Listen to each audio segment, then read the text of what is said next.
Back to 95.7 The Game's Red and Gold Summit, live from Fieldwork Brewing Company in San Ramon. Let's go, we're back! Fieldhouse? Let's go. Now, for all of us, this is such a great opportunity, and I think I speak for all of us why we're so appreciative that so many of you work so hard to be here in front of us.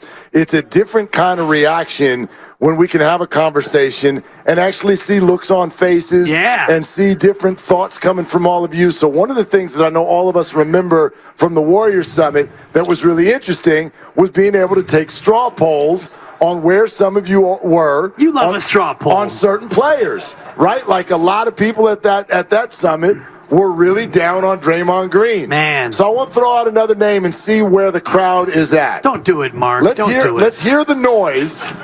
What kind of noise are you feeling right now for Kyle Shanahan?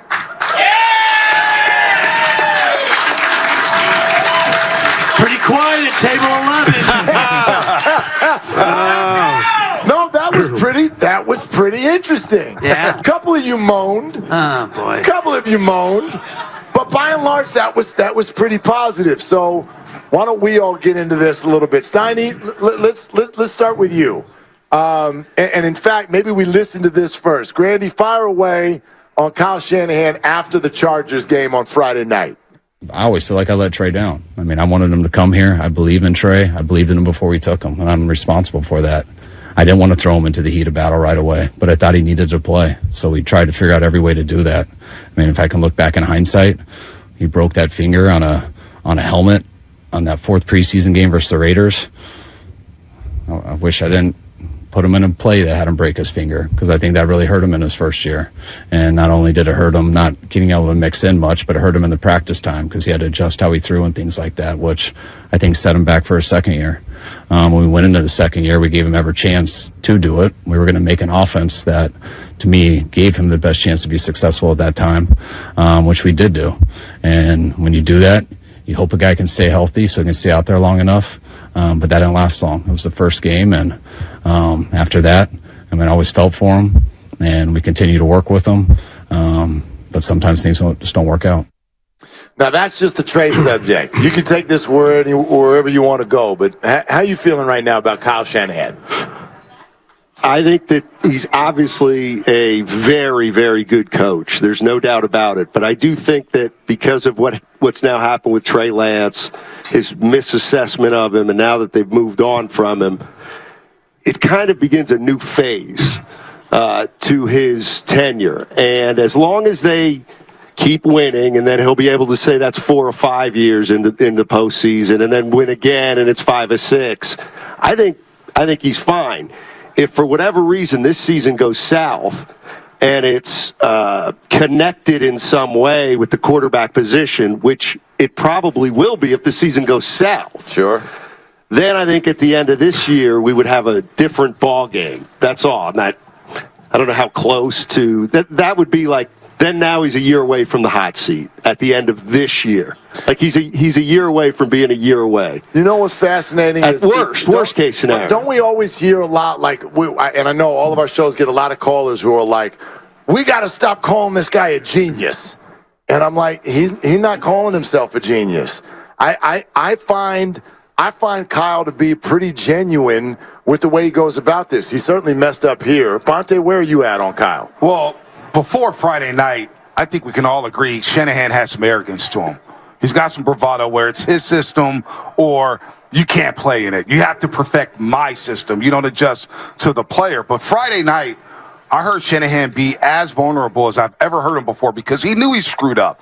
Whether that's on Trey, he knows, as well as John Lynch, this will follow them forever. You know, if he wins a Super Bowl, then we talk about it less. But if the Niners and Shanahan don't win the Super Bowl together, we will always point back to this big saying, boy, Shanahan had a chance to go get his guy. And he whipped hard, which set the Niners back when it comes to depth and the overall perception. So, is he on the hot seat right now? No, absolutely not. I said the other day he could go 3-14 this year and still have a job next season. But it may expedite and warm up his seat if he does struggle this year. So I gained a lot of respect for him Friday night with the way he talked and said, hey, I let Trey down. However, it still doesn't give him a pass for this this blown pick, which is one of the worst in NFL history. Your partner was kind of smirking during portions of those comments. He always does. Well, what do you think? He always does. I want to know what was going on.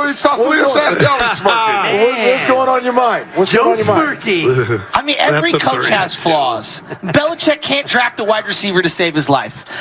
Bill Walsh had an obsession with quarterbacks as well, in a different way. Ira Miller, Glenn Dickey, 1985, 1986, right after a Super Bowl, we're writing articles about his ego's gotten in the way of things. Every coach who's worth their salt is going to have some sort of arrogance or ego about them. No one is perfect. And so if you were to go back to 2016, 2017 when they hired Kyle Shanahan, outside of winning the Super Bowl, what has he done that's pissed you off? They're one of the top 5 franchises in the NFL. They've won at the highest level. They've got superstar players across the board. You can get your kid one of their jerseys and feel pretty confident about it, as long as it's not a Trey Lance jersey. And like, no, I'm serious. Sermon. Like outside of winning the Super Bowl, no more Treys. No more Treys. Outside of winning the Super Bowl, what is he not like? He's an A- at minimum higher since the day we got him. They were horrible.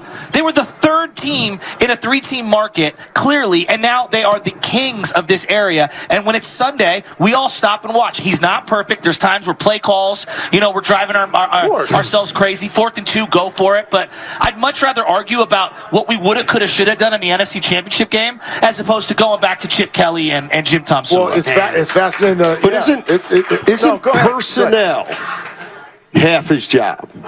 So if we give him an A- as a coach, does that only represent 50% of his job description? Here's the thing, though. If you're going to say he has if you're going to say he has one of the most talented rosters in the game, which we all agree, I think he's done a pretty good job roster-wise. Show me a team that doesn't have misses in the 1st round, 2nd round, 3rd round.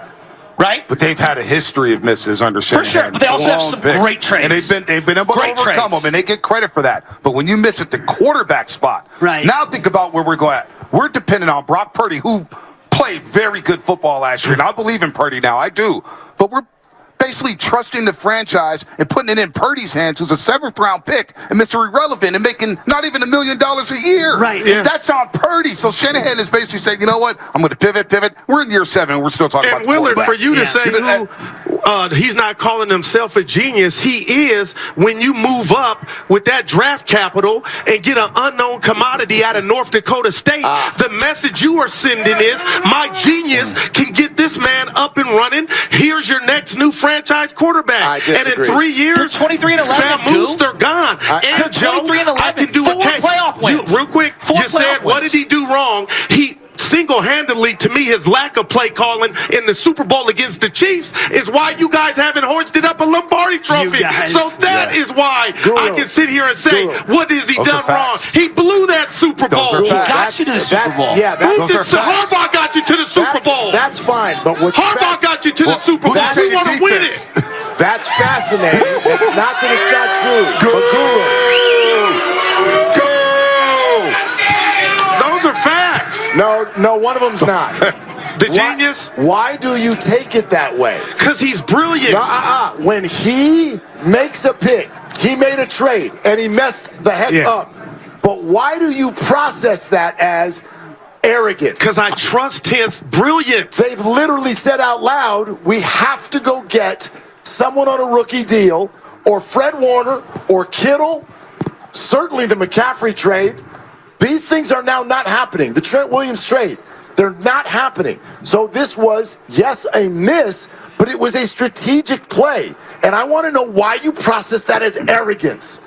Why him calling himself a genius as opposed to... Well, he hasn't done that. I've done that. And that's my point. But again... That's my point. But no, fans will have called him the next Bill Walsh, and I've had to sit back and say, can you at least be George Seifert? It's not fair. Be George Seifert. Be Mariucci. Be Harbaugh first before you could be Bill Walsh. That's fans. He's been wildly successful. I mean, he has warts. Every coach has. He's been wildly successful. Show me a great coach in NFL history that doesn't have a variety of horrific losses on their schedule. I look agree. at the other quarterbacks that have been hired around the same time, or the other coaches that have been hired around the same time as Kyle Shanahan has. He's in the same ilk as Sean McDermott. McVay was hired the same time. He's better than McDermott. He's got a Super Bowl, but McDermott's got his quarterback. Yeah, but he hasn't won any playoff games. If Kyle Shanahan has his quarterback or not is yet to be determined. But go ahead, Can I just say, in 3 of the 4 NFC Championship games the Niners have been to under Shanahan and the Super Bowl, could you make the argument that they were led by the defense? Last year, number 1 defense.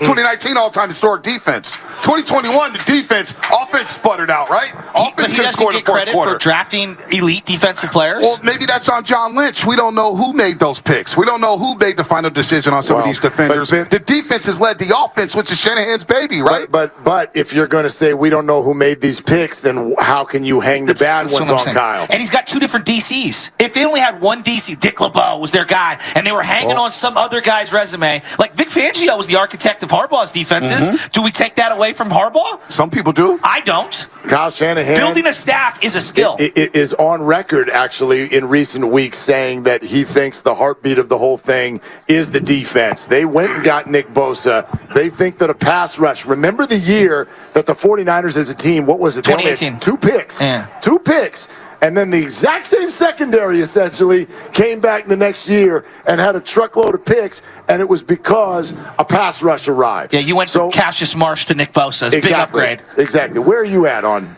Kyle Shanahan? I think Kyle Shanahan's been fantastic. And, I heard Joe say earlier in terms of, where he ranks all time in terms of 49er coaches, and he's up there. He's not Walsh. No. Seifert inherited what he inherited, and I would put Harbaugh up there as well because of what he did in his short stint. But Kyle Shanahan has won, and yes, he messed up big time with Trey Lance and stuff. And you could hear him, and you could hear him say that. And yet, I don't think you can blame him for Trey without giving him credit for Brock because they did pick Brock Purdy, and like Joe said, they went 23-11 with 4 over the last wins. 2 regular seasons with 4 playoff wins. And if you compare that to any other team in the NFL, it's top 3 or top 4. However, what I said on our show, and I stand by it, this had better work. The Brock Purdy experiment had better work. He's got 2 years, maybe he's got 3, depending on when you re-sign him. You're going to have a massively talented roster around him. If Brock is good enough, and they're good enough, they should win a Super Bowl with Kyle Shanahan. This is the Red and Gold Summit out here at Fieldwork Brewing Company in San Ramon, and we got an active crowd out here, but I'll add, there's still plenty of space. This is a beautiful spot. The weather is perfect. So if you're just getting off work, come join us. We're going to be here for another 90 minutes all the way up till 6 o'clock talking about everything having to do with the red and gold. Now, Bonta, you brought something up that we hear a lot of people say, and I'm curious about what it means to actually put it into action. When people say that Kyle Shanahan's getting a pass, what does that mean to you? Well, Guru talked about the Super Bowl, right? Super Bowl 54. And we heard through the Jimmy Garoppolo saga that it was Jimmy's fault because Jimmy wasn't good enough. And Guru touched on the Super Bowl play calling. We were in L.A. at SoFi Stadium when we saw the 4th quarter play calling. But yet we keep blaming the quarterback when it's Shanahan. Well, now those passes are gone. Brock Purdy's your guy we're all going to watch. You also married Sam Darnold as your backup quarterback, who's got 5 years of history of being a very inconsistent quarterback. So, yes, those passes, as Steiny, I heard him earlier today, they're basically gone now as we go through this next phase of Shanahan. And so the passes of, well, I didn't have my quarterback, I didn't have my guy. Well, go get your guy. And we went through 6 years of him. Was it Matt Stafford? Was it Kirk Cousins? Was it Jimmy G? Was it Brady? Was it Trey Lance? Who the heck knows? Now he fell into Brock Purdy. So those passes now of saying, hey, I don't have my guy, you just went out there and said Brock Purdy's a real deal. So now you got your guy. So now it's time to put everything together. Those passes are now gone. Steiny, you were talking about that earlier today? What in particular? Yeah, it's Kyle Shanahan getting a pass. No, not necessarily getting a pass. I think, look, he's been here 6 years. Is he better than Harbaugh? He's on a par with Jim Harbaugh. I think that it is time for him to get the quarterback, and his latest thing is Brock Purdy. I'm not. It can only, like as the old Chris Townsend said, all you can do is let it play out this year. That's all you can do. Nobody's getting fired. But there's pressure on. There's pressure on to have a really good season, and kind of quarterback be damned. Even if Purdy gets hurt, it's like he's not going to get the benefit of the doubt that maybe a coach who's only been here 2 or 3 years would get. Well, that was an interesting. But the thing that I was thinking when Joe was talking is the one thing about Kyle Shanahan that I do believe, and I think it has to do with the fact that he's Mike's son, is I do think, generally speaking, in the media, he's overpraised. He's got a lot of friends in the media. That is overpraised, and for we brought up McDermott, and you go, well, Kyle's better than McDermott. He is. Why? Because his team win big playoff games when they're favored. Well, they went into Green Bay. They're both only 5 years, but they're both only Dallas 2 years in a row. Yeah, but they're both only 5 or 6 years into a career that could be that they could have 20, 25 years. I think most people would say the assessment that Buffalo has not performed outside of that one loss to Kansas City. They have not performed in the playoffs. But what if Buffalo they barely beat a backup quarterback in Miami. They got 2 losses in Kansas City. I get that, but that's my point. It's like, okay, so Kyle's got a better playoff record as of right now. That could change in 2 years. Well, I think some people look at it this way, too. McDermott has his clear franchise QB. Right. So does that make Kyle a better coach? So that's the question. Some people will say, hey, Kyle, your job was to go get your Josh Allen. And what happened? Then you haven't done it yet. Or others will say, who's the other coach in the NFL who can win without a great quarterback? You just gave him a pass. No, he hasn't done it yet. He had the opportunity and it failed. The guy's on Dallas. So how am I giving him a pass? What's the ramifications for that? What do you want him to do? Would you like an apology? I just want to hear you say he messed it up. I've said it a billion times. Well, I got news for you. A quarterback's not going to drop out the sky. They're not going to have the 3rd pick anytime soon. So Brock Purdy or bust, Mark. Of course. Okay. But it's also completely, you're right. It's fair to look at this from 2 different lenses. You can look at it and say, Kyle, your job was to bring in a QB, gotcha, which is different than calling plays. Or the other thing is to say, who's the other coach in the NFL who can and is winning without an elite QB? Who's that Joe guy? Gibbs and Bill Parcells back in the day. I mean, we're talking randomly back in the day. They won with multiple quarterbacks. Don Shula did John it. Harbaugh but we're talking about a Joe different Flacco era. In the most recent era. Exactly. But Harbaugh won it with Flacco. That's a worthwhile point. I give Kyle credit for the Jimmy era. People scoff at it and laugh. I give him credit for taking Jimmy to those heights and the Niners under Jimmy Garoppolo. I mean, Steiny, you bring up an interesting one about is personnel half his job? I would actually argue no, because I think he's got more input from others on personnel than he does on, for instance, play calling. I also think Kyle might have a little bit of a bigger voice on offensive players than he does on defensive players. But yeah, he's calling the shots. Like, there's no getting around the mistake. There's no getting around the mistake. But Purdy's helping, though, because he looks like he might be a real deal. The roster's helping, and you can look at Hufanga, and you can look at Kittle and Greenlaw, and all the way Kyle doesn't have a lot of input on the defensive players? I said he has less than on offensive. Okay. Less. Okay. I think we put too much credence into what Kyle does. You guys are great. No, honestly, I'm just saying. Do any of offensive us players, know that's his specialty. Who makes the call on every single player? Kyle makes the call on the quarterbacks. Yes, we would all agree to that. But when it comes to 5th-round defensive players, wait a minute. He's also said that he would draft a defensive lineman in the 1st round every year because that's what he does in Madden. He drafted Dante Pettis and Joe Williams. He's got a lot of misses on the offensive side of the ball. Jalen Hurd. Play hits and misses. He's got more hits than misses. I agree. The McDermott stuff's interesting because he went out, built this defense, built the program, and got his franchise quarterback. Yeah. Staley left the Rams, went to the Chargers, said, boy, I got a franchise quarterback in Justin Herbert. Zach Taylor, Cincinnati, Joe Burrow, franchise quarterback. Why is it that Kyle thinks he can get away without having that elite quarterback and getting over those big boys? Why do you think he thinks that? He actually made a move to go up to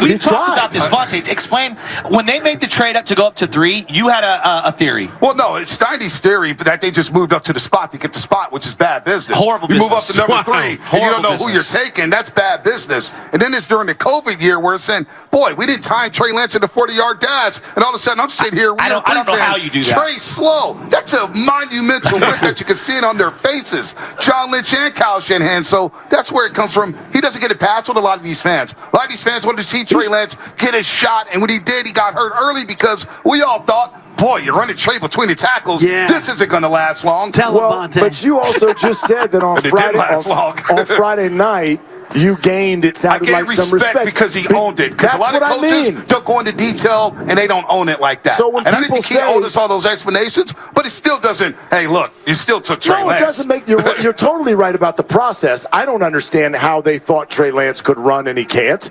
And I don't mean he can't, but not as fast But as the they 40 thought. time I thing don't is get almost it, but inexcusable. I don't get it. But it even goes back to 2017 when you passed up Mahomes and Don't Watson do and you this. took C.J. Beathard in the 3rd round. You went to Mahomes pro I day, have John Lynch is saying, PTSD. boy, we should probably get him on our whiteboard. And they're like, nah, we're good. We'll take Solomon Thomas. When you went, C.J. the Beathard. trickle-down effect from 2017 still looms to this day. We're still talking about a quarterback. And if Purdy struggles this year, next year we'll be talking about a quarterback in year 8. That's a big if, though. That's a big if. Yeah. I don't know. Purdy But Mark, would you fall that under arrogance as to why he went that Frank Sinatra? I'm gonna do it my way, What coach and is I don't arrogant? need a great Yeah, quarterback. like, what made you think Trey Lance was your Josh Allen? That's the $1 million question forever. I dispute the idea that he doesn't think he needed a good quarterback. He moved heaven and earth to go get one. He just got the wrong one. Yeah. Some people get fired for that, man. Yeah, they do. Steve Wilkes got fired taking But you Josh don't get Rosen. fired Yeah, when but you go they won 13-4. Yeah, they beat the were out. Niners Come on. twice There and you won go. 2 games, And they was out. and he was gone. And That's what I'm saying. But you asked me, do I file that under arrogance? And I'll give you two answers. In many ways, no, because he's just trying to go get a quarterback and he missed. Right. But my other answer is I don't care. Why would I care if Kyle Shanahan's arrogant? Are you telling me that Draymond Green's not arrogant? Are you telling me that Steph Curry is not arrogant? Klay Thompson's not arrogant? George Kittle's not arrogant? Like, this is professional sports. Right. And so when you guys say accountability and a pass and we're not doing that, no, I don't hear anyone doing that. Tell me one person, local, national, or otherwise, who stepped forward this week and went, look, he messed up on Trey Lance, but that's okay. Like, no, it's a total miss. Heavy. But he's also coaching his butt off and going 13-4. So when you say he's got to pay for this, what does that mean? Well, By doing what? I have heard. They didn't have to pay these. They won't have to pay the first rounders that they traded, and that's a good thing. And I do think that that's part of the structure and part of the beauty of Brock Purdy, and that's why they'll ride with Brock Purdy, because you don't have to pay first rounders, which are slotted contracts, and so now you have more money to build around it. And get Isaiah Oliver so you can cut him before the season starts. We made the 53-man roster. Were there any other surprises on there? We're on air as this is all coming together. No, I thought it was pretty straightforward. I wanted to keep straightforward? the fullback just because I think that paying Juice $8 million is crazy, but I like to. But it's a fullback. I mean, no one's losing their What sleep about over Hyder this Jr.? He didn't random make. guy. But Wilder's going to come back Yeah, they're after gonna cut tomorrow him and and bring whatnot. him back. They're gonna make some okay. moves to All come right. back. So Ronnie Belt making everyone's happy there. Yeah. Chris Yeah. Connolly, The maybe boss you're is happy. surprised. Maybe I love that Jalen Graham, the safety, turned in the linebacker. He looked like a player. I'm glad they kept him. And you got to have a fullback when you run 21 personnel as much as they do, and that's exactly what Kyle likes to do. And until Kyle wants to change his tune, then Chris Conley, fine, whatever, and all the other receivers that you want to keep or not keep. Well, you're running 2 receivers, maybe 3 with Juwan when you need him. You're never going 4 wide with this team. Kyle did make a reference to they were going to tailor the offense around Trey Lance if he could do some things. Would that have impacted Juszczyk? That would have meant they would go 22 personnel and 2 tight ends and 2 running backs, and they would have run like the would have made and they would have run him into the ground in between the tackles. Earl like they Campbell. did. Exactly. But no, that's an interesting point because they drafted Danny Gray for Trey Lance, and it feels like he's useless. Yeah. Man. I mean, I'm just being real. That's a 3rd-round pick that doesn't feel usable. All right, Red and Gold Summit, San Ramon, Fieldwork Brewing Company. Let's hear y'all. Look at this crowd.